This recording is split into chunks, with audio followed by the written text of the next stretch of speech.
أشهد أن لا إله إلا الله وحده لا شريك له وأشهد أن محمدا عبده ورسوله أما بعد فأعوذ بالله من الشيطان الرجيم بسم الله الرحمن الرحيم الحمد لله رب العالمين الرحمن الرحيم مالك يوم الدين إياك نعبد وإياك نستعين اهدنا الصراط المستقيم صراط الذين أنعمت عليهم غير المغضوب عليهم ولا الضالين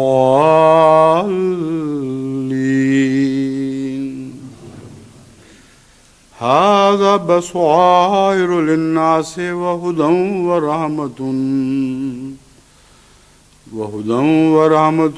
لقوم يوقنون أم حسب الذين اشتروا السيئات أن نجعلهم كالذين آمنوا وعملوا الصالحات سواء محياهم ومماتهم ساء ما يحكمون وخلق الله السماوات والأرض بالحق ولتجزى كل نفس بما كسبت وهم لا يظلمون سورہ الجاثیہ آیات 21-23۔ حضرت اقدس مسیح موعود علیہ الصلوۃ والسلام کا جو اقتباس میں نے شروع کیا تھا اس کا ایک حصہ باقی تھا اور کچھ اور اقتباسات ہیں جو اس کے بعد میں آپ کو سناؤں گا۔ ان مضامین سے جو حضرت مسیح موعود علیہ الصلوۃ والسلام کے الفاظ میں آپ کے سامنے بیان کر رہا ہوں، ان آیات کا ایک بہت گہرا تعلق ہے۔ اس پہلی آیت میں تو یہ بیان ہوا ہے کہ ھذا بصائر للناس ھدی ورحمۃ، کہ یہ قرآن اور یہ قرآن کی باتیں بصائر للناس، لوگوں کے لیے بصیرتیں ہیں، یعنی ان باتوں کو اگر وہ تقویٰ سے دیکھیں تو جس پہلو سے بھی دیکھیں گے ان کو نئی روشنی نصیب ہوگی۔ وَھدی وَرَحْمَةٌ، اور ہدایت کا سامان ہے اور رحمت ہے، لیکن اس قوم کے لیے جو یوقنون، جو یقین رکھتے ہیں ان باتوں پر اور قرآن کریم کو اس کامل یقین کے ساتھ پڑھتے ہیں کہ ان کے اندر وہ سب باتیں موجود ہیں جن کا ذکر کیا گیا ہے۔ ام حسب الذین اشتروا السیئات، کیا وہ لوگ جنہوں نے برے عمل کیے، طرح طرح کی برائیوں میں مبتلا ہوئے، یہ گمان کر لیا کہ ان نجعلہم کالذین آمنوا، کہ ہم انہیں ان لوگوں جیسا کر دیں گے یا ان سے ان لوگوں جیسا سلوک کریں گے جو ایمان لائے اور نیک عمل بجا لائے، اس طرح ان سے سلوک کریں گے گویا کہ سواء محیاہم و مماتہم، کہ برائیاں کرنے والوں کی زندگی اور موت اور ان کی یہ زندگی اور موت ایک ہی جیسی ہو جائے گی۔ یہ نہیں ہو سکتا، ناممکن ہے۔ جو ایمان لانے والے ہیں ان کے ساتھ خدا اس دنیا میں ایک ایسا امتیازی سلوک کرے گا اور ہمیشہ جاری رکھے گا کہ وہ جو برائیوں میں مبتلا رہتے ہیں ان سے اس زندگی میں ہی خدا تعالیٰ کا سلوک ایک امتیاز کر کے دکھا دے گا اور بتا دے گا کہ یہ میرے بندے ہیں اور یہ دوسرے بندے ہیں۔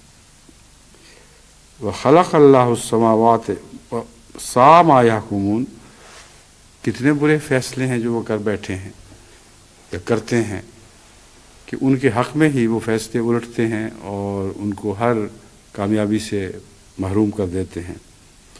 سا ما یحکمون میں اور بھی بہت سے مضامین ہیں ان کے حکم کے، اس کے نتیجے میں، ان کے اس فیصلے کے نتیجے میں جو فسادات برپا ہوتے ہیں، جو مذہب کی دنیا میں اور مادی دنیا میں جو ایسے واقعات رونما ہوتے ہیں جو محض ان کے اس یقین کی وجہ سے ہے جس کا بیان کیا گیا ہے، اس تحکم کی وجہ سے ہے جو بیان کیا گیا ہے۔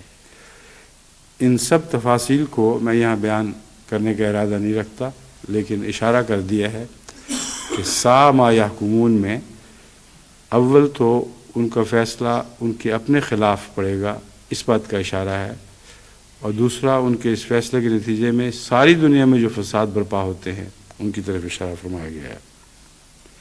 وَخَلَقَ اللَّهُ السَّمَاوَاتِ وَالْأَرْضَ بِالْحَقِّ،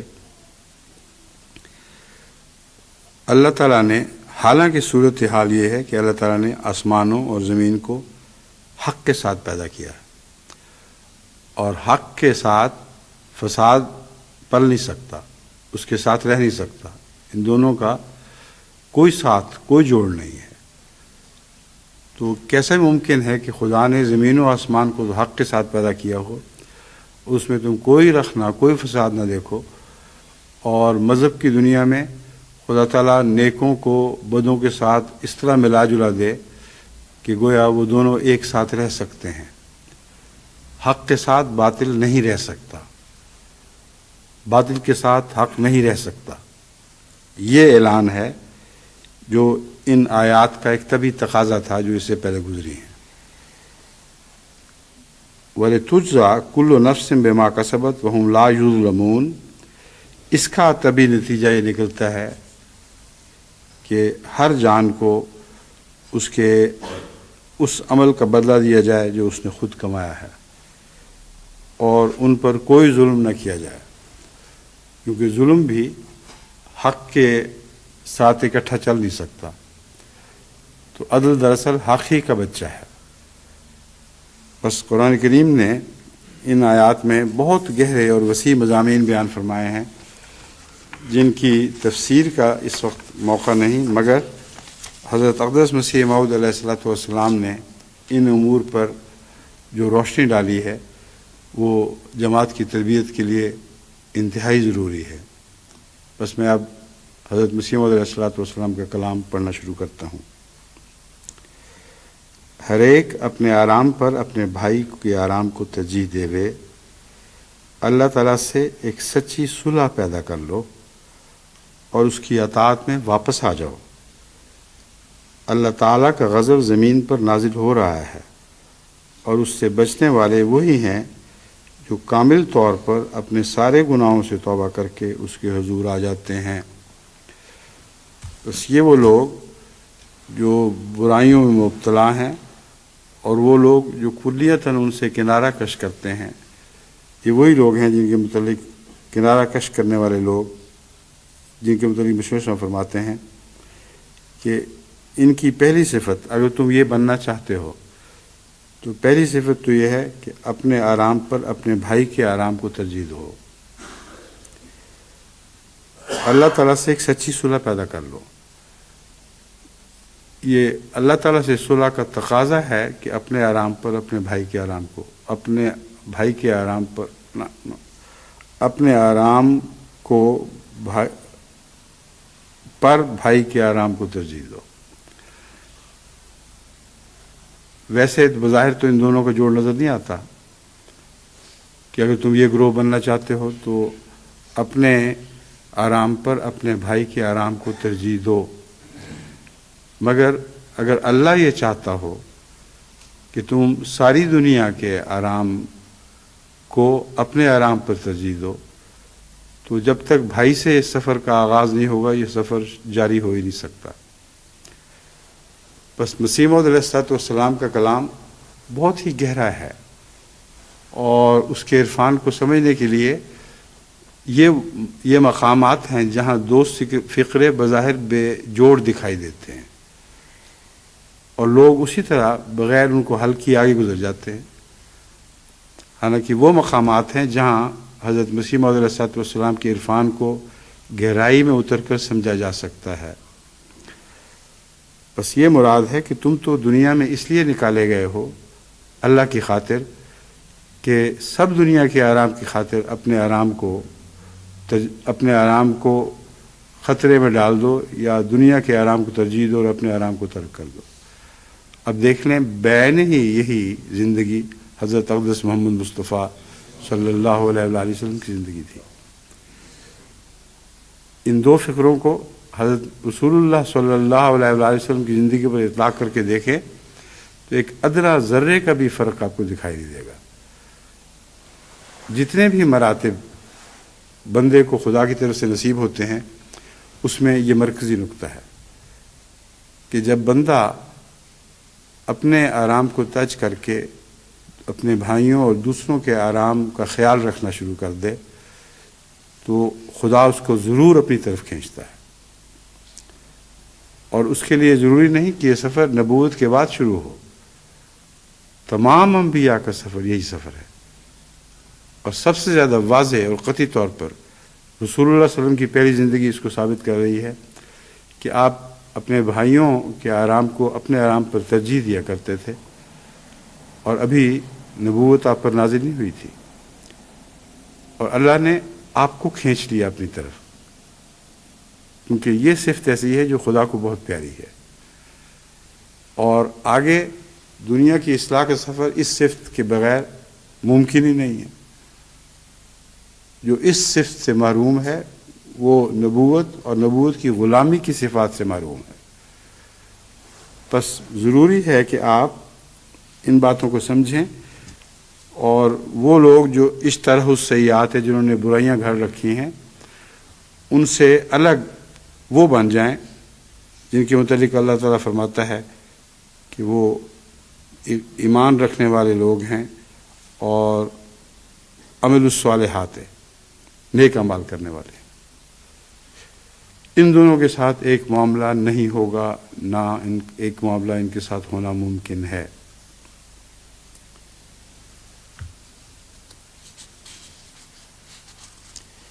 اب دوسرا حضرت اقدس مسیح موعود نے یہ فرمایا ہے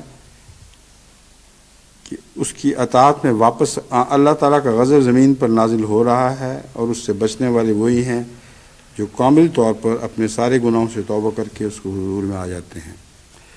یہ جو دوسرا پہلو تھا کہ یہ نہیں ہو سکتا کہ ان کی بدوں کی زندگی اور ان کی موت نیکوں کی زندگی اور موت جیسی ہو جائے، یہ وہ پہلو ہے جس کی تشریح ہے کہ اگر تم خدا کی پناہ میں آنا چاہتے ہو تو اپنے سارے گناہوں سے توبہ کر کے اس کے حضور حاضر ہو جاؤ۔ اگر ایسا کرو گے تو تم وہ لوگ ہو جاؤ گے جن کے اندر خدا تعالیٰ ایسی صفات بھر دے گا کہ دنیا والوں کے ساتھ تمہارا فرق نمایاں دکھائی دے گا۔ کسی تفصیلی بحث کی ضرورت نہیں پڑے گی، وہ فرق ہر دیکھنے والی آنکھ کو نمایاں طور پر دکھائی دینے لگے گا۔ اور ان کے ساتھ کیا سلوک ہوگا، کیسے فرق دکھائی دے گا، حضرت مسیح موعود علیہ السلام ایک اور جگہ فرماتے ہیں، اور اس ایمان والے کے شیطان قریب بھی نہیں آتا۔ اب ہر روز شیطان سے جو جنگ شروع کر رکھی ہے ہم لوگوں نے، شیطان سے جنگ ایک ایسے وقت تک جاری رہتی ہے جس وقت تک انسان خدا کی پناہ میں نہیں آ جاتا۔ جب آ جاتا ہے تو شیطان اس کے قریب بھی نہیں پھٹکتا، کیونکہ اللہ کی پناہوں میں شیطان کو داخل ہونے کی اجازت نہیں ہے۔ وہ بھی تو وہاں ہی جاتا ہے جہاں اس کی تھوڑی سی بھی گنجائش مل جاتی ہے، پاؤں رکھنے کی جگہ ملے تو تب شیطان وہاں جاتا ہے۔ بس حضرت مسیح صاحب نے یہ فرمایا سارے گناہوں سے توبہ کرو، مطلب یہ ہے کہ شیطان کے لیے قدم رکھنے کی گنجائش میں نہ چھوڑو، کیونکہ جب وہ ایک دفعہ قدم رکھ لے تو اس کا منحوس قدم اپنے اثرات دکھانے لگتا ہے اور وہ اور جگہ بنا لیتا ہے۔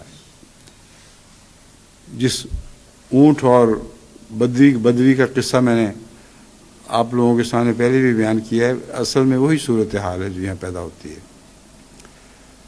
کہتے ہیں ایک بدوی اپنا خیمہ لگا کے بیٹھا ہوا تھا اور شدید ٹھنڈی رات تھی، تو اس کے اونٹ نے اندر سر کیا اور اس نے کہا مجھے سر اندر کر لینے دو کیونکہ بہت سردی ہے، باقی تم لیٹے رہو آرام سے۔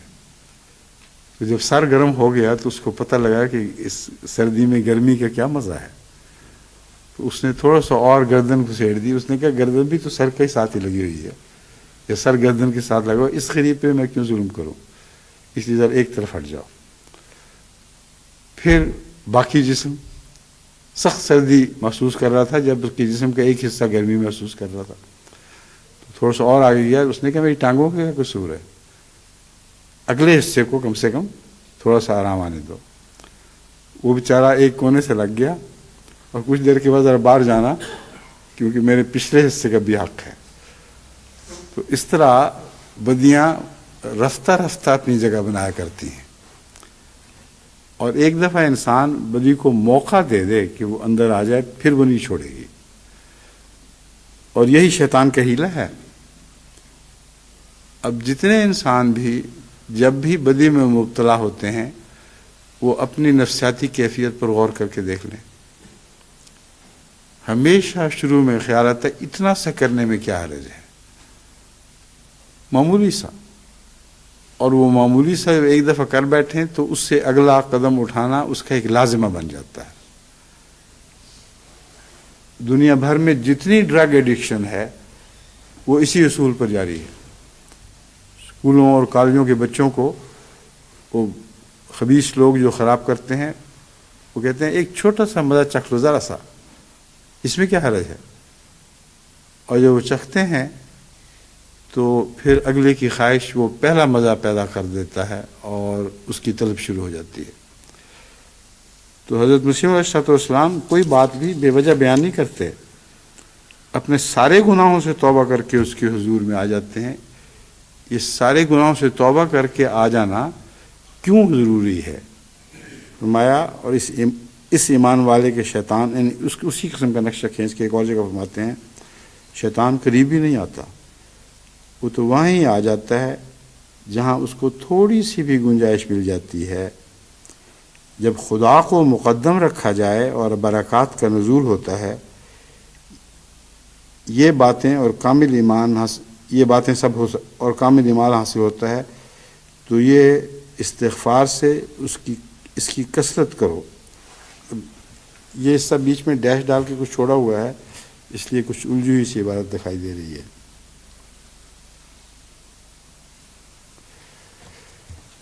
وہ بات ختم، جہاں اس کو تھوڑی سی گنجائش ہوتی ہے وہاں مقدم رکھتا ہے۔ اب یہ نیا فقرہ ہے، جب خدا کو مقدم رکھا جائے تو برکات کا نزول ہوتا ہے، اللہ تعالیٰ اپنی طرف سے غیر معمولی برکات نازل فرماتا ہے۔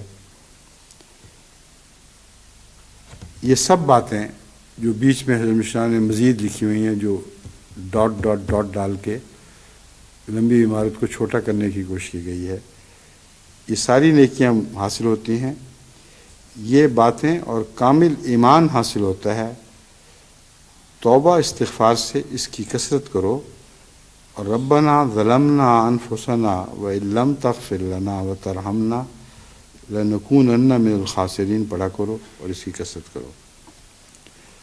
اب یہ ایک بہت ہی اہم نقطہ ہے جس کا آغاز آدم سے ہوا ہے، اور جیسا کہ میں حضرت اقدس مسیح موعود علیہ السلام کی ایک اور عبارت پڑھ کے سناؤں گا، یہ دعا ہر گناہ گار اور گناہوں سے گھرے ہوئے اور ملوث انسانوں کے لیے انتہائی ضروری ہے، کیونکہ یہ جو فرمایا کہ سب قسم کے گناہوں سے توبہ کر کے اس کے حضور حاضر ہو جاؤ، یہ اس دعا کے بغیر ممکن نہیں۔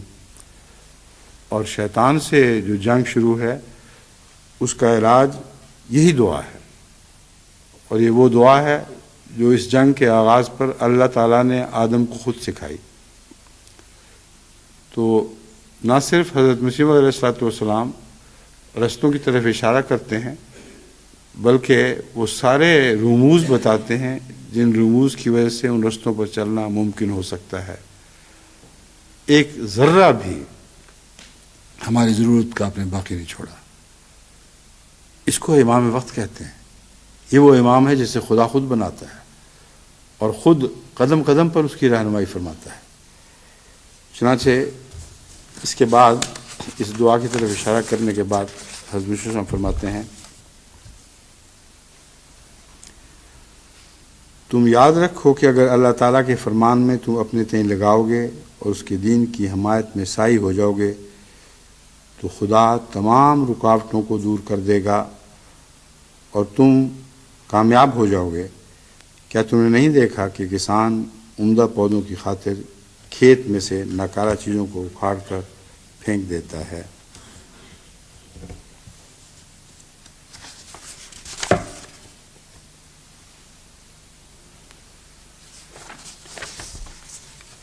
وہ جو اقتباس میں نے چن کر رکھا ہوا تھا وہ کہیں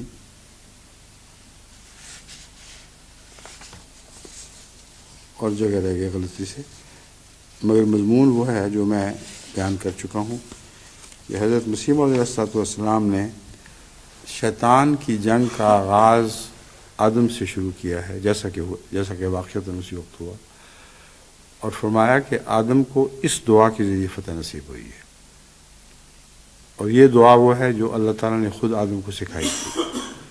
بس آج بھی ہر انسان کو شیطان سے جنگ کے وقت اس آیت کی پناہ میں آنا ہوگا، اور جب تک وہ اس آیت کو نہ پڑھے اور دل کی گہرائیوں سے نہ پڑھے، اللہ تعالیٰ کی طرف سے اسے وہ مدد نصیب نہیں ہو سکتی جس کے بعد اسے بالآخر شیطان پر فتح نصیب ہوگی۔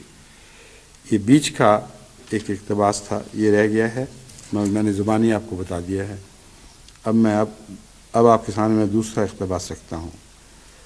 فرمایا تم یاد رکھو کہ اگر اللہ تعالیٰ کے فرمان میں تم اپنے تئیں لگاؤ گے اور اس کے دین کی حمایت میں سائی ہو جاؤ گے تو خدا تمام رکاوٹوں کو دور کر دے گا۔ اگر اللہ تعالیٰ کے فرمان میں تم اپنے تئیں لگاؤ گے اور اس کے دین کی حمایت میں سائی ہو جاؤ گے، یہ دین کی حمایت میں سائی ہو جانا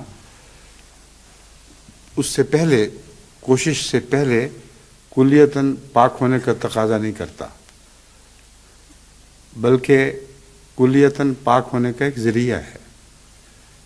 اس لیے ہر وہ شخص جو آج اللہ تعالیٰ کے دین کی حمایت میں اپنے دل میں جوش پاتا ہے، اور قطع نظر اس کے کہ وہ خود کیسا ہے، کیسے کیسے گناہوں میں ملوث ہے، کیا کیا کمزوریاں اس کو ہیں، وہ اگر اس محبت پر غلبہ نہیں پا سکتا، بہانہ نہیں ڈھونڈتا کہ میں کہاں اور خدا کے دین کی خدمت کہاں، جو کچھ اس کا ہے وہ اس کے حضور حاضر کر دیتا ہے۔ سپردم بتو مائے خیشرا تو دانی حساب کم و بیشرا، یہ کہہ کر کہ اے میرے آقا، میرا جو سرمایہ تھا تیرے سپرد ہے، تو دانی حساب کم و بیشرا، اب کم و بیش یعنی کمی اور زیادتی کے حساب تو جانے، میں نے جو کرنا تھا وہ کر دیا۔ فرمایا ایسے لوگوں کی اللہ ضرور حمایت کرتا ہے۔ تم یاد رکھو کہ اللہ تعالیٰ کے فرمان میں تم اپنے تئیں لگاؤ گے اور اس کے دین کی حمایت میں سائی ہو جاؤ گے، یہ وہ مضمون ہے جو میں نے ابھی آپ کے سامنے بیان کیا، تو خدا تمام رکاوٹوں کو دور کر دے گا جو تمہاری راہ میں اللہ کے قریب جانے کی راہ میں حائل رکاوٹیں ہیں، اور وہ دراصل خود اپنے نفس کی پیدا کردہ ہوتی ہیں۔ فرمایا اللہ تعالیٰ تمام رکاوٹوں کو دور کر دے گا اور تم کامیاب ہو جاؤ گے۔ یہ کیوں ہے؟ اس لیے کہ تم خدا کا پودا بن جاتے ہو۔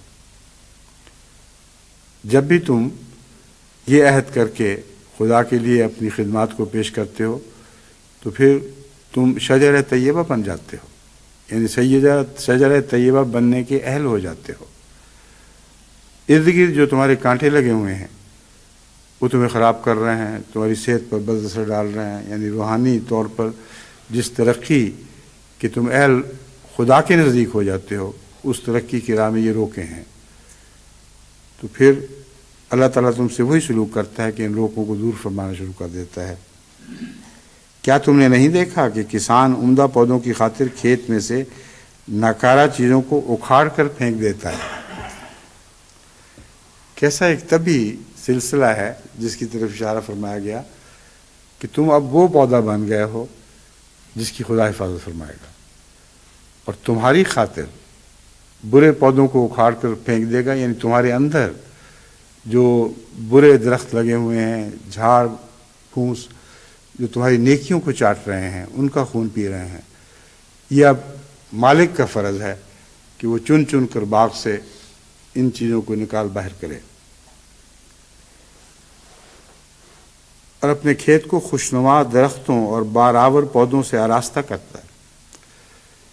تو انسانی نفس میں بہت ہی خوبصورت اور دلکش درخت اگنے لگیں گے، یعنی نیکیوں کے درخت جو دیکھنے میں خوشنما دکھائی دیں گے اور اپنی صفات کے لحاظ سے وہ نہایت ہی اعلیٰ اور پیارے ہوں گے۔ بارآور میں پھلدار ہونے کی طرف اشارہ فرمایا کہ وہ ایسے پودے ہیں جو پھل بھی دیتے ہیں اور ان کی حفاظت کرتا ہے اور ہر ایک ضرر اور نقصان سے ان کو بچاتا ہے۔ اب دیکھیں، چھوٹی سی بات سے معاملہ شروع کیا اور کہاں تک پہنچا دیا اور سفر آسان دکھایا۔ اب جس طرح حضرت مسیح السلام فرماتے ہیں سفر شروع کرو، کوئی اس میں مشکل ہے؟ جو کچھ ہے حاضر کر دو، محبت سے پیش کرو، عاجزی کے ساتھ پیش کرو اور یہ عرض کرو کہ خدایا ہمارے پاس اس سے زیادہ کچھ نہیں مگر تیرے دین کی محبت ضرور ہے۔ اس محبت کی خاطر مجبور ہیں کہ جو کچھ بھی ہے تیرے حضور پیش کر دیں۔ پھر فرمایا کہ دیکھو اس کے ساتھ خدا کیا سلوک فرمائے گا۔ مگر وہ درخت اور پودے جو پھل نہ لاویں اور گلنے اور خشک ہونے لگ جاویں، ان کی مالک پرواہ نہیں کرتا۔ بس پھل نہ لاویں اور گلنے اور خشک ہونے شروع ہو جائیں جبکہ پھل اللہ ہی لاتا ہے، تو ان دو باتوں کا تضاد کیا معنی رکھتا ہے؟ ابھی تو حضرت مسیح علیہ السلام یہ فرما چکے ہیں کہ پھل اللہ کی طرف سے عطا ہوتا ہے، لیکن ساتھ ہی فرمایا کہ جو پودے پھل نہ لاویں اور گلنے اور خشک ہونے لگ جاویں ان کی مالک پرواہ نہیں کرتا۔ پھل نہ لاویں اور گلنے اور خشک ہونے لگ جاویں میں ان کا ارادہ شامل ہے، وہ اپنے آپ کو خدا کے حضور اصلاح کے لیے پیش نہ کریں، جس حالت میں ہیں اسی میں رہیں اور اپنی خدمات دین کے لیے حاضر نہ کریں۔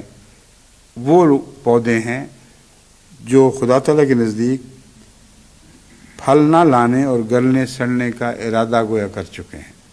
ان کا فیصلہ یہی ہے کہ ہم نے خوشحال پودوں کی طرح نہیں بننا، ہم اپنے آپ کو اسی طرح رکھیں گے اور وہ مالک کے نہیں رہتے بلکہ غیر ہو جاتے ہیں، وہ کسان کے نہیں رہتے بلکہ اس لائق ہوتے ہیں کہ انہیں کاٹ کر الگ پھینک دیا جائے۔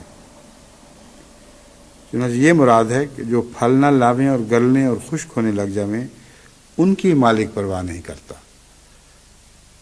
ورنہ وہی بدیاں موجود ہوں اور وہ مالک کی پرواہ کریں تو المالک ضرور ان کی پرواہ کرتا ہے۔ وہ بدیاں موجود ہوں اور مالک کی پرواہ نہ کریں تو اللہ بھی ان کی پرواہ نہیں کرے گا۔ مالک ان کی پرواہ نہیں کرتا کہ کوئی مویشی آ کر ان کو کھا جاوے یا کوئی لکڑہارا ان کو کاٹ کر تنور میں ڈال دے۔ تو ایسا ہی تم بھی یاد رکھو، اگر تم اللہ تعالیٰ کے حضور میں صادق ٹھہرو گے تو کسی کی مخالفت تمہیں تکلیف نہ دے گی۔ اللہ تعالیٰ کے حضور میں صادق ٹھہرو گے، اس کے لیے صدق کی وہی ابتدائی شرط ہے جو میں بیان کر چکا ہوں، آخری شرط نہیں کہ جب تک تم صدیق نہیں بنو گے اس وقت تک خدا تمہاری پرواہ نہیں کرے گا۔ اللہ کے نزدیک تمہارا مواد سچا ہو، تمہارے کی دل کی گہرائی میں سچائی موجود ہو۔ اگر یہ ہوگا تو کسی کی مخالفت تمہیں تکلیف نہ دے گی، پر اگر تم اپنی حالتوں کو درست نہ کرو اور اللہ تعالیٰ سے فرمانبرداری کا ایک سچا عہد نہ باندھو تو پھر اللہ تعالیٰ کو کسی کی پرواہ نہیں۔ ہزاروں بھیڑیں اور بکریاں روز ذبح ہوتی ہیں پر ان پر کوئی رحم نہیں کرتا۔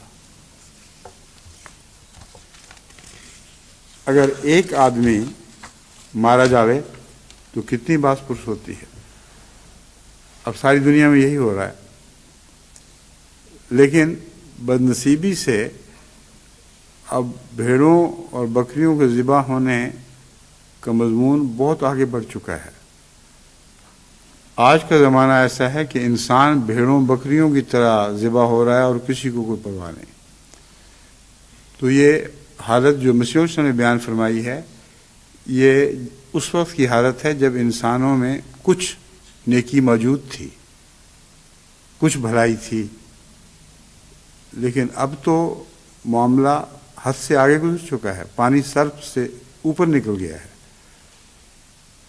یہ یاد رکھیں کہ اگر ہم ابتدا میں اپنی نیکیوں کی حفاظت کی طرف توجہ نہیں کریں گے اور بدیوں کی پرواہ نہیں کریں گے تو اس طرح یہ بدیوں کے سیلاب آگے بڑھتا ہوا ہماری حد سے آگے نکل جائے گا۔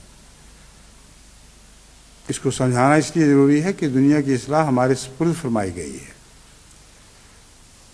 اب جو ہم دنیا کی حالت دیکھ رہے ہیں وہ بہت زیادہ خطرناک ہے اس وقت سے جس وقت حضرت مسیح علیہ السلام نے یہ تحریر لکھی۔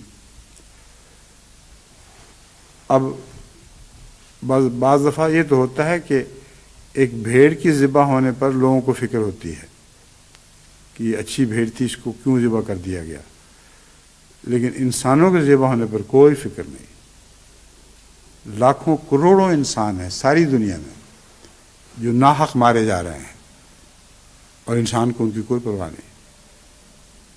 تو وہ خدا ان کی پرواہ کیسے کرے گا جو خدا کے بندوں کی پرواہ نہیں کرتے؟ بس خدا کے ان سب بندوں کی جو ساری دنیا میں پھیلے پڑے ہیں پرواہ کرنے کا مضمون آپ کو سمجھ آنا چاہیے۔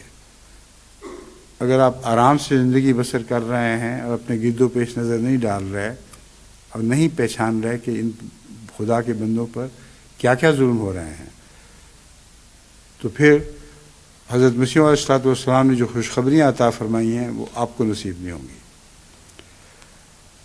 اور لازم ہے کہ ہم ضرور سمجھیں اس مضمون، کیونکہ ہمارے سوا اور کوئی نہیں ہے جس نے اس دنیا کی تقدیر بدلنی ہے۔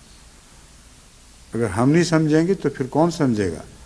بس آپ لوگ اس ارجنسی کا احساس کر کے جو میں نے کھول کر آپ کے سامنے بیان کر دی ہے، خدا تعالیٰ کی خدمت میں حاضر ہوں اور یہ عرض کریں کہ اے خدا، یہ معاملہ تو ہماری حد سے بہت آگے نکل چکا ہے۔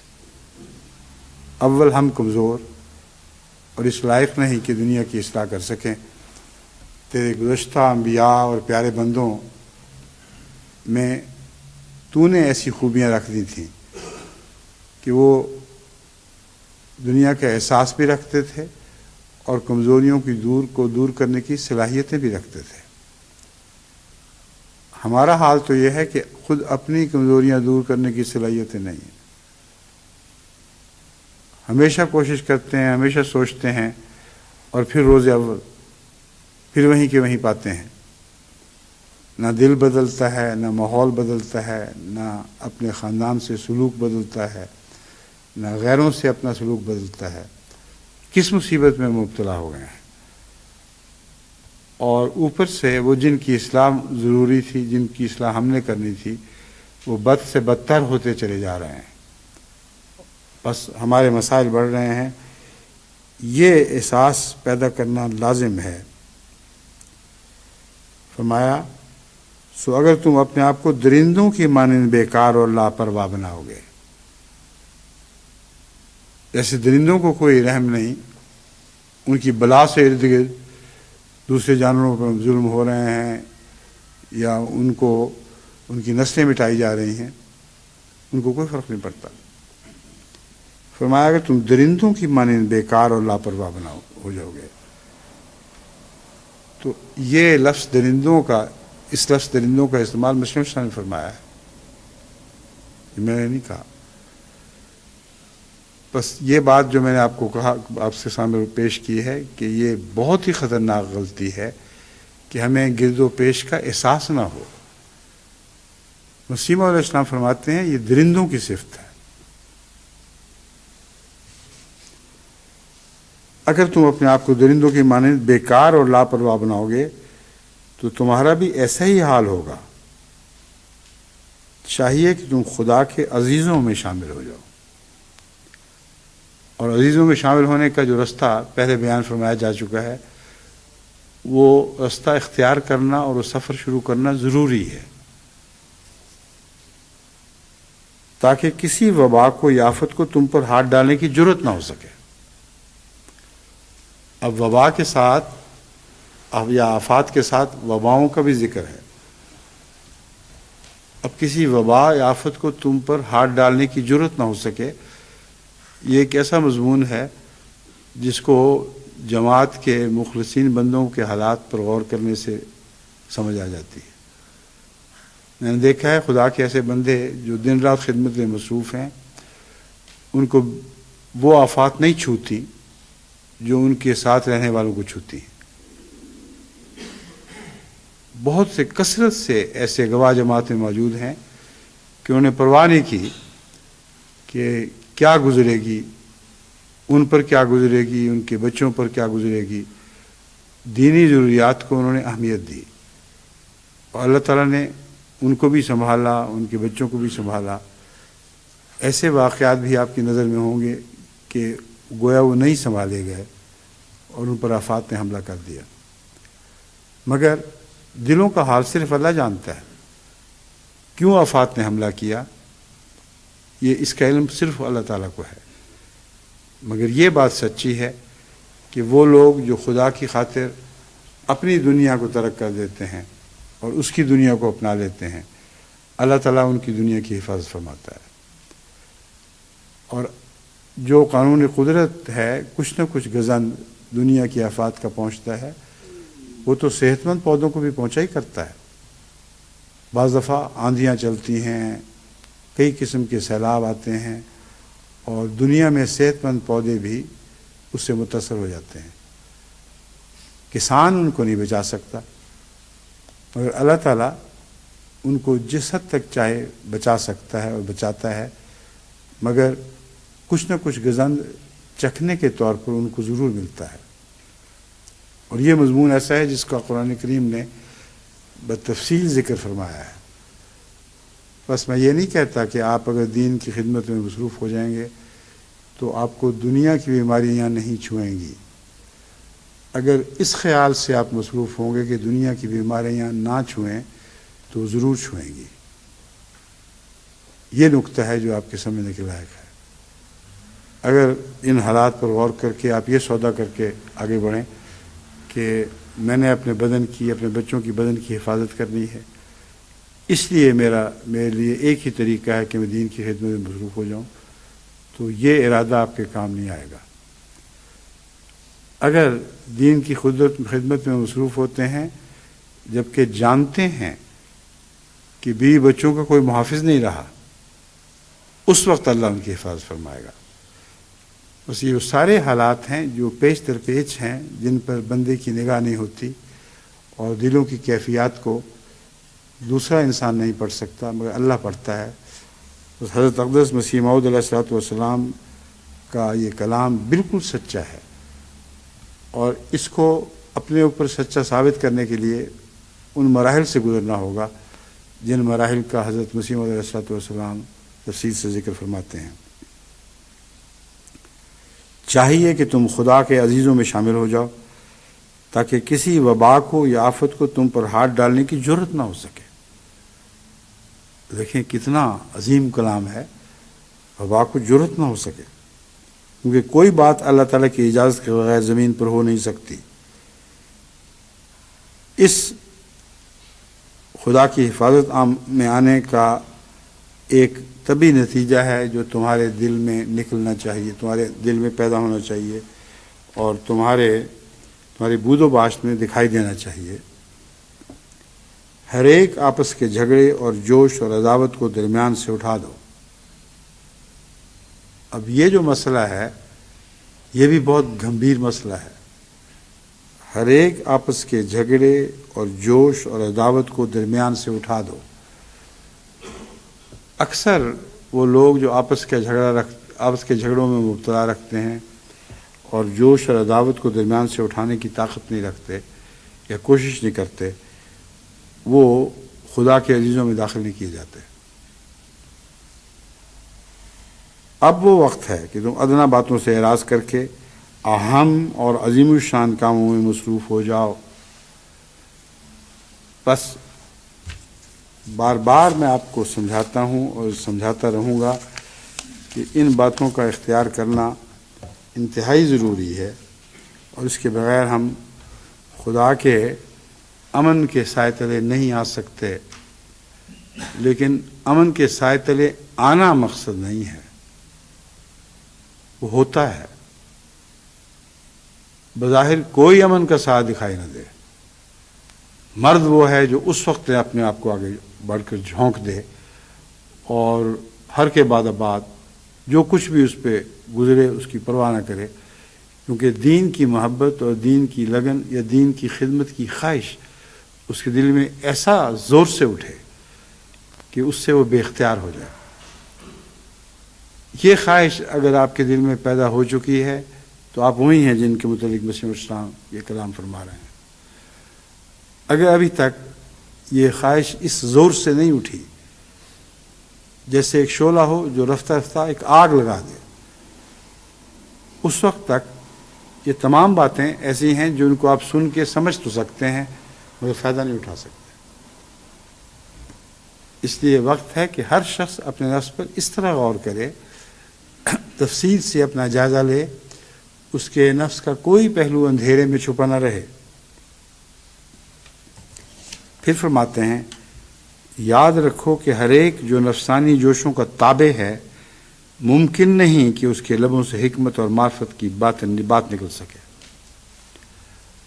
حضرت مسیح علیہ الصلوۃ والسلام نے جو حکمت اور معرفت کی باتیں فرمائیں، ساتھ یہ بھی خوشخبری دی کہ میرے غلاموں میں سے بہت ایسے ہوں گے جن کو حکمت اور معرفت کی باتیں ایسی سمجھائی جائیں گی کہ وہ بڑے بڑے دنیا کے عالموں کے منہ بند کر دیں گے۔ کئی لوگ مجھے خط لکھتے ہیں کہ ہمارے لیے یہ دعا کریں۔ میں کیسے دعا کروں جبکہ وہ رستہ جو مسیح موعود نے بیان فرمایا اس کو وہ اختیار نہیں کر رہا ہے؟ وہ رخ رکھتے ہیں مشرق کا اور مجھ سے دعا چاہتے ہیں کہ میں ان کو یہ دعا کروں کہ وہ مغرب کے ممالک میں پہنچا دیں ان کو۔ جس طرف کا رخ ہوگا اسی طرف جائیں گے۔ بس رخ کا تعین ضروری ہے۔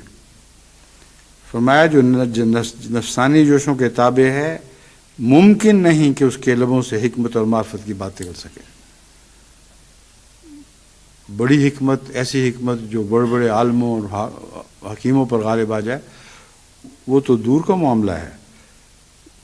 نفسانی جوشوں میں مبتلا رہتے ہوئے یہ خواہش کہ ہم بہت عظیم الشان انسان بن جائیں، یہ ہو ہی نہیں سکتا۔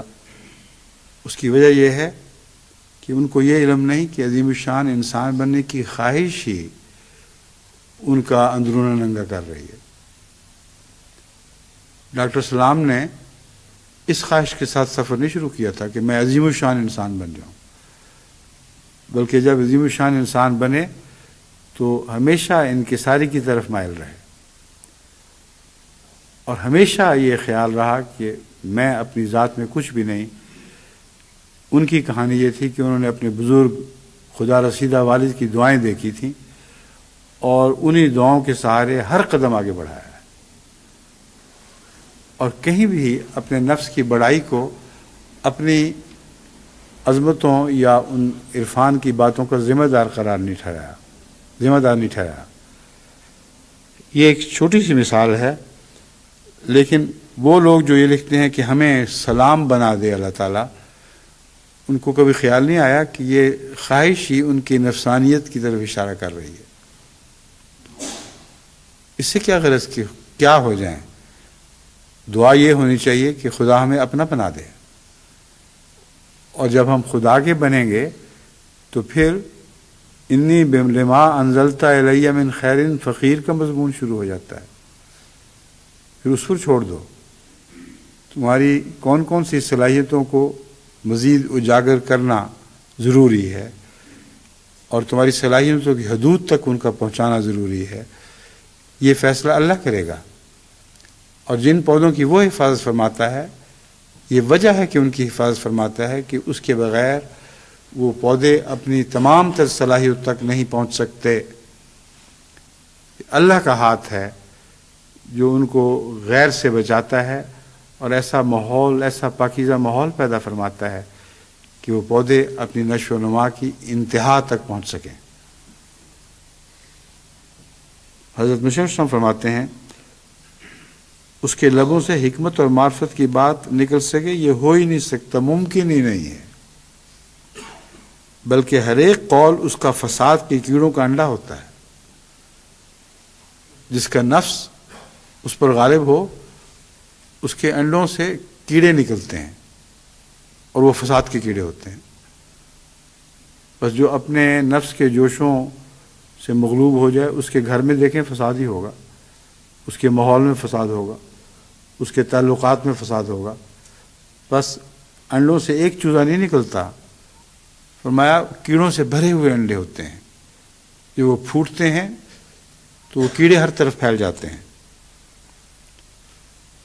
بس اگر تم روح القدس کی تعلیم سے بولنا چاہتے ہو، عرفان وہی ہے جو روح القدس سے حاصل ہو، بس اگر تم روح القدس کی تعلیم سے بولنا چاہتے ہو تو تمام نفسانی جوش اور نفسانی غضب اپنے اندر سے باہر نکال دو۔ اب یہ وہ منازل ہیں جو مسیح السلام کھول کر بار بار ہمارے سامنے بیان کر رہے ہیں، لیکن پہلی منزل ہی طے نہیں ہوتی، ان لوگوں سے طے نہیں ہوتی جن کو پرواہ نہیں کہ ہم ہیں کیا۔ اپنا عرفان جس کو حاصل نہیں ہوگا وہ عالمانہ اور گہری باتوں کا عرفان کیسے حاصل کرے گا؟ اور جتنے دنیا میں جھگڑے ہیں یہ اسی غفلت کی حالت کی وجہ سے ہیں کہ انسان اپنے عرفان سے عاری ہے اور بظاہر عرفان کی باتیں چاہتا ہے اور بڑی بڑی ڈینگیں مار کے عرفان کی باتیں بظاہر کرتا بھی ہے، لیکن سب کھوکھلی۔ ان سے جو انڈے نکلتے ہیں وہ کیڑے ہیں، ان میں کیڑے پیدا ہوتے ہیں جو آگے فساد پھیلا دیتے ہیں۔ بس اگر تم روح القدس کی تعلیم سے بولنا چاہتے ہو تو تمام نفسانی جوش اور نفسانی غضب اپنے اندر سے باہر نکال دو، تب پاک معرفت کے بھید تمہارے ہونٹوں پر جاری ہوں گے۔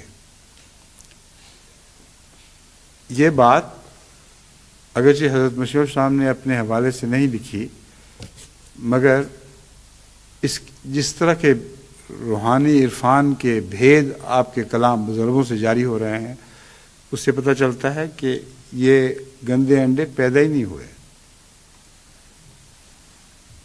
ہمارے لیے تو حکم ہے کہ نکال باہر کرو، مگر کچھ ایسے دل ہوتے ہیں جن میں اللہ کے فضل کے ساتھ وہ گندے انڈے پیدا ہی نہیں ہوتے جو کیڑوں سے بھر جایا کرتے ہیں۔ ان کی زبان سے جو کلام نازل ہوتا ہے اس کو شیطان نے چھوا تک نہیں ہوتا، ان کی جو امنگیں ہوتی ہیں ان کو شیطان نے نہیں چھوا ہوتا۔ بس اس اعلیٰ مرتبے اور مقام کو سمجھو اور اس کی طرف سفر شروع کرو، اور دن بدن تمہاری زندگی حضرت مسیح علیہ الصلوۃ والسلام کے قریب تر ہوتی چلی جانی چاہیے۔ اور جب آپ اپنی منزل سے، اپنے مقام سے ہمیں دیکھتے ہیں یا دنیا کو دیکھتے ہیں تو جو باتیں بیان فرماتے ہیں وہ ہمیں بہت مشکل دکھائی دیتی ہیں۔ کئی دفعہ مجھ سے ذکر کیا لوگوں نے کہ ہم سے تو ہماری تعلیم کا ایک صفحہ نہیں پڑھا جاتا، ذرا سا پڑھتے ہیں تو لگتا ہے کہ ہم مسیح السلام کی جماعت میں سے نہیں ہیں۔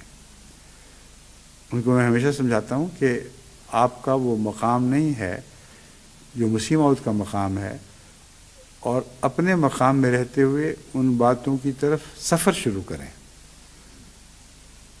اور جب آپ سفر شروع کریں گے تو جماعت میں داخل ہو جائیں گے۔ جیسے گندا انسان بھی جب ارادہ کر لیتا ہے کہ میں نے خدا کی طرف جانا ہے تو اللہ تعالیٰ اسے اپنے پیاروں اور عزیزوں میں داخل کر لیتا ہے۔ بس اس فکرے سے نہ ڈریں کہ وہ میری جماعت میں سے نہیں ہے، وہ میری جماعت میں سے نہیں ہے، بلکہ اس فکرے سے ان معنوں میں ڈریں کہ اس جماعت میں داخل ہونے کی تمنا پیدا کریں، اور جب تمنا پیدا کریں گے تو آپ کا سفر شروع ہو جائے گا۔ جب تمنا پیدا کریں گے تو حضرت مسیح موعود علیہ السلام کی جماعت میں اور آپ کے عزیزوں میں داخل ہو جائیں گے۔ فرمایا تمام نفسانی جوش اور نفسانی غضب اپنے اندر سے باہر نکال دو، تب پاک معرفت کے بھید تمہارے ہونٹوں پر جاری ہوں گے، اور آسمان پر تم دنیا کے لیے ایک مفید چیز سمجھے جاؤ گے، اور تمہاری عمریں بڑھائی جائیں گی۔ اب یہ جو ذکر ہے کہ آفات نہیں چھوتی یا بیماریاں نہیں چھوتی، یہ امر واقعہ ہے کہ وہ نیک بندے جو خدا کی خدمت میں مصروف ہوں، ان کی اور ان کے اہل و عیال کی عمریں بڑھائی جاتی ہیں تاکہ خدا کے دین کو ان سے زیادہ فائدہ پہنچے۔ تمسخر سے بات نہ کرو اور ٹھٹے سے کام نہ لو، اور چاہیے کہ سفلہ پن اور اوباش پن کا تمہارے کلام میں کچھ رنگ نہ ہو۔ اب کل رات ہی میں اپنی بچیوں کو سمجھا رہا تھا کہ حضرت مسیح موعود علیہ السلام جو فرماتے ہیں تمسخر سے بات نہ کرو اور ٹھٹے سے کام نہ لو، تو یہ وہ مزاح نہیں ہے جس کو لطیف مزاح کہتے ہیں۔ ٹھٹھا اور تمسخر ایک ذلیل چیز ہے جو دلوں کو دکھانے والی اور گندگیوں کو اچھالنے والی ہے۔ اس سے ورے جو مزاح کا لطیف ذوق ہے، میں نے بعض عبارتوں سے ان کو دکھایا، ثابت کیا کہ اتنا لطیف ذوق جو مسیح موعود علیہ السلام کو مزاح کا تھا، اس کے پاسنگ کو بھی بعض بظاہر مذاقیہ لوگ پہنچ نہیں سکتے۔ ان کے مذاق میں گندگی اور سفلہ پن ہوتا ہے اور طبیعت منغص ہو جاتی ہے ان کے مذاق سے، لیکن مسیح موعود علیہ السلام کا مزاح اور آپ کا ذوق اتنا لطیف ہے کہ انسان حیران رہ جاتا ہے۔ اور اس مزاح کو آپ نے مد مقابل دشمن پر بھی استعمال فرمایا، اور اس کا نیچا دکھانا مقصد نہیں تھا، اسلام کا اونچا دکھانا مقصد تھا۔ بس بعض دفعہ مزاح میں کسی کو نیچا بھی دکھایا جاتا ہے، مگر ہرگز مراد یہ نہیں ہوتی کہ اس کو نیچا دکھایا جائے۔ مراد یہ ہوتی ہے کہ وہ مانتا نہیں اسلام کی برتری، تو تب اس کو دکھایا جائے کہ اسلام ہی برتر ہے اور تم اس لائق نہیں ہو کہ اسلام کو نیچا دکھا سکو۔ بس مرلی دھر کے ساتھ مناظرے میں حضرت مسیح السلام نے یہی حربہ استعمال کیا، اور آخری بات یہ فرمائی ایک کہاوت کے طور پر کہ آپ سے مناظرے سے پہلے آپ کے متعلق بہت خیال تھا کہ آپ حکمت کی باتیں وہ سمجھیں گے، اور جو کچھ میں عرض کر رہا ہوں اسلام کی خوبیاں آپ کے دماغ میں گھس جائیں گی، لیکن نہیں ہو سکا۔ اتنا وقت ضائع ہوا لیکن آپ کی سمجھ میں کچھ نہ آیا۔ فرمایا آپ کی مثال تو اس جیسے انسان کی سی ہے جس کو اپنے گاؤں میں بہت شہرت حاصل تھی کہ بڑا حکیم اور بہت قابل انسان ہے۔ دور دور سے لوگ اس کی زیارت کو آتے تھے اور اس کی خدمت میں تحفے پیش کرتے تھے، اور وہ خاموشی میں ڈوبا ہوا تھا۔ اس نے یہ جانا، یعنی اس کے دل نے یہ فیصلہ کیا کہ میں خاموش ہی رہوں تو بہتر ہے، کیونکہ جب میں نے لب کھولے کوئی بے وقوفی کی بات نکل جائے گی۔ تو وہ خاموشی کے عالم میں بہت بڑا بزرگ بن گیا، دور دور سے لوگ اس کے زیارت کو آنے لگے اور تحائف سے اس کے گھر بھر گئے۔ آخر ایک دن اسے صبر نہ ہوا، اس نے کہا ہے میرے پیارو عزیزو جو دور دور سے آتے ہو، مجھے اتنی عزت دے رہے ہو، میرا بھی تو فرض ہے کہ میں کچھ بولوں اور کچھ نصیحت کروں۔ سب ہمہ گوش ہو گئے، اور جب اس نے نصیحت کے لیے لب کھولے تو پیشتر اس کے کہ وہ نصیحتیں ختم ہوتی، سارے اس کو چھوڑ کر بھاگ گئے۔ ایک بھی نہیں رہا جو اس کے ارد گرد اس کی غلامی کا دم بھرتا، اور وہ پہلے کی طرح اکیلا رہ گیا، بلکہ پہلے سے ذلیل حالت میں رہ گیا۔ تو فرمایا کہ اگر مجھے پتا ہوتا کہ تم لب کھولو گے تو اسلام کے خلاف ایسی باتیں کرو گے تو میں تم سے کبھی مناظرہ نہ کرتا۔ اب اصل روح اسلام ہے، اس شخص کو ذلیل کرنا مقصود نہیں، مگر چونکہ وہ مسلسل اسلام کے خلاف بکواس کیے چلا جا رہا تھا، اس لیے دنیا کو دکھانے کے لیے کہ اس کی بکواس میں ذرہ بھی اہمیت نہیں، ایک دیوانہ ہے، اس لائق ہی نہیں ہے کہ اس کی باتوں کو غور سے سنا جائے، اپنے انتہائی لطیف مزاح کے ذریعے اسلام کی فتح ثابت فرما دی۔ اب کوئی کہہ سکتا ہے کہ حضرت مسیح اسلام ٹھٹھے یا تمسخر میں مبتلا ہوئے، نہایت بیوقوف ہوگا جو یہ سمجھے۔ تمام ایسے مواقع جہاں مسیح موعود علیہ السلام نے مزاح سے کام لیا ہے، ان کا جائزہ لیں تو آپ کی عقل اور آپ کا دل روشن ہو جائیں گے۔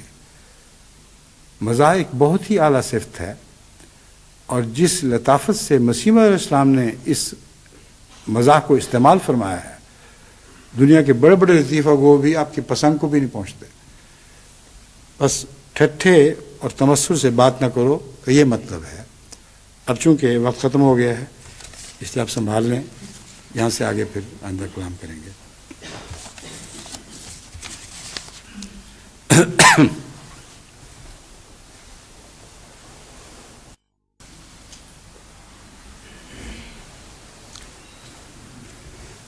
الحمد لله نحمده ونستعينه ونستغفره ونؤمن به ونتوكل عليه ونعوذ بالله من شرور أنفسنا ومن سيئات أعمالنا من يهده الله فلا مضل له ومن يضلله فلا هادي له ونشهد أن لا إله إلا الله وحده لا شريك له ونشهد أن محمدا